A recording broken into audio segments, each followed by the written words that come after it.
মুসমুসে রুই মাছ ভাজা। আসসালামু আলাইকুম, সবাই কেমন আছেন? নতুন একটি কুকিং ভিডিও নিয়ে আপনাদের মাঝে চলে আসছি। এখানে আমি একটি রুই মাছ নিয়েছি, পেঁয়াজ, কাঁচামরিচ, রসুন, ধনিয়া পাতা সবগুলো আমি নিয়ে ব্লেন্ডারে ব্লেন্ড করে নিয়েছি। আমি দিয়েছি লবণ, হলুদ, একটু জিরা পাউডার দিচ্ছি মাছের মধ্যে।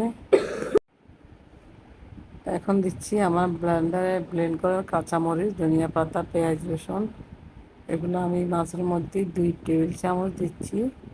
দেখি সবগুলো একসাথে মেখে নিয়ে 10 মিনিটের জন্য রেস্টে রেখে দেব। এটা ভালোভাবে মাছের সাথে মিশে যাবে, ম্যারিনেট করতে হবে। এখন দিয়ে দিচ্ছি লেবুর রস। লেবুর রসটা দিতে হবে এই মাছের জন্য, এই মাছ ভাজির জন্য আমি লেবুর রস দিচ্ছি। 1 টুকরা হলেও হবে, আমার মাছটা কম তাই আমি 1 পিস নিয়েছি। সবগুলো মেখে রাখছি। এই মাছ ভাজিটা খেতে অনেক মজা, বাসায় একবার হলো ট্রাই করবেন। মুসমুসে রুই মাছ ভাজা, যে কোনো মাছ ভাজি করা যায় এইভাবে। এখানে আমি নিয়েছি সুজি। এই সুজিগুলো দিয়ে আমি মাছগুলো ভাজি করব। দেখেন কীভাবে আমি মাছের গায়ে সবগুলো সুজি লাগাচ্ছি। এক এক করে সবগুলো মাছ এইভাবে ভাজি করে নেব।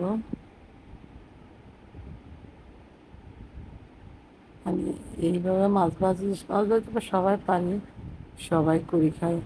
মাঝে মাঝে একটু ভিন্ন টাইপের করলে অনেক ভালো। আসলে এই রেসিপিটা আমাদের প্রতিবেশী দেশ কলকাতার একটা রেসিপি। এই দিক এদিক মাছের দোনো ফিট হতে হবে ভালো করে, একটু মিডিয়াম আছে মাছগুলো ভাজি করতে হবে, তাই মুচমুচে হচ্ছে। দেখেন আমার মাছ ভাজি হয়ে গেছে। সবগুলো মাছ ভাজি আমার এভাবে করে নিয়েছি। তো আমার ভিডিওটি কেমন হলো সবাই একটু জানাবেন। আমি একটা মাছ আপনাদেরকে ভেঙে দেখাচ্ছি, মানে খুব মজা হয়েছে মাছটা। তো আমার ভিডিওটি দেখার জন্য ধন্যবাদ সবাইকে। কে কোথা থেকে দেখছেন একটু জানাবেন। আজকের জন্য এখানে বিদায়। আল্লাহ হাফেজ।